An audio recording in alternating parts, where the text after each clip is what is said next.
জি।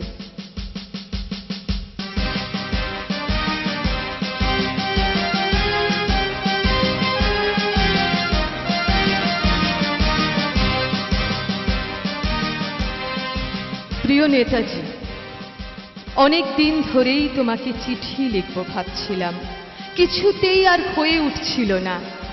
আজ কোনো একটা ঘটনার নিরিখে তোমাকে চিঠি লিখতে বসলাম। ছেলেবেলায় আমাদের দোতলার ড্রয়িং রুমে তোমার ছবি, জন্মদিনে পেতাম বই, সেখানেও তুমি, বাবার গল্পে তোমারই বীরত্ব। দেখতে দেখতে, শুনতে শুনতে ক্রমে আমিও তোমার ভক্ত। বাবা বলতেন ইন্ডিয়ার আর একজন নেতাজির দরকার ছিল। মা গাইতেন বীর সুভাষের মহান দেশ। দাদু বলতেন ছেলেটাকে ওরা শেষ করে দিল। ঠাম্মার চোখে তখন আঁচলের খুঁট। এসবের মধ্যে বড় হওয়া আমিও কেমন একটা ঘোরের মধ্যে থাকতাম। ভাবতাম পারতে, তুমি সব পারতে, যদি আর একবার আমাদের মধ্যে তোমাকে পেতাম। আজ উত্তর 40-এও আমার একই ঘোর। তুমিই পারতে, কেননা দেশের মাটিতে দেশপ্রেমের মতো জোরালো একটা ঝাঁকুনি দেবার ক্ষমতা তখন আর কারো ছিল না। এখনো আছে কি? তোমার হারিয়ে যাবার পর দেশে কত কমিশন বসেছে।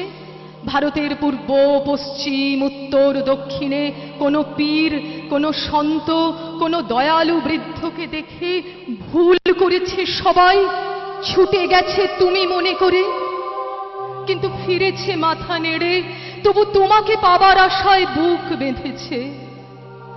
তুমি তো শুধু বসু বাড়ির নও, গোটা ভারতবর্ষের মণিকোঠার হীরক, যার আলোর শুদ্ধতা কালোকে সাদা করতে পারে।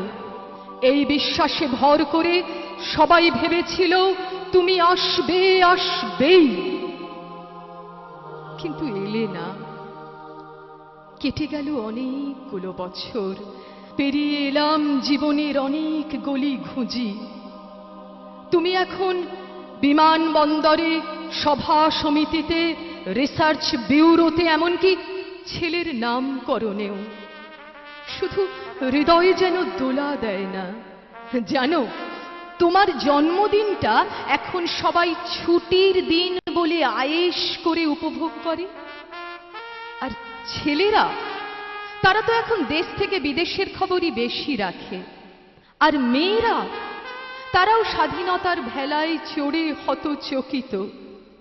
শুধু মাটিটা কাঁদে, সেই কান্না যেন ভূমিকম্প, খরা, এল নিনো, বন্যা হয়ে চারিদিক ভাসিয়ে দেয়। এখনো অভিমান করে শুয়ে থাকবে রেনকোজিতে। আজ যখন ঘাড়ের ওপর AK-47 নিঃশ্বাস, রক্তের হরি খেলা ধর্মের জিগিরে, তখন শোনাও সেই আওয়াজ, আমি সুভাষ বলছি। মেয়েটা দৌড়ে এসে বলবে, মা দেখো উনি আসছেন। পাশের বাড়ির মেসোমশাই ডাকবেন জানলা দিয়ে, বৌমা আমি বলিনি উনি ফিরে আসবেন। খোলা জানালার ধারে দাঁড়াবেন মায়েরা, তাদের ডান হাতে শঙ্খ, বাঁ চোখে জল। নদী হবে উত্তাল, নৌকা বেসামাল, পরাণ মাঝিও চেঁচাবে, উনি আসতেছেন। সবুজ মাঠে শিশুদের হাতে পতাকার দোলা, উনি আসছেন, উনি আসছেন, উনি ফিরে আসছেন।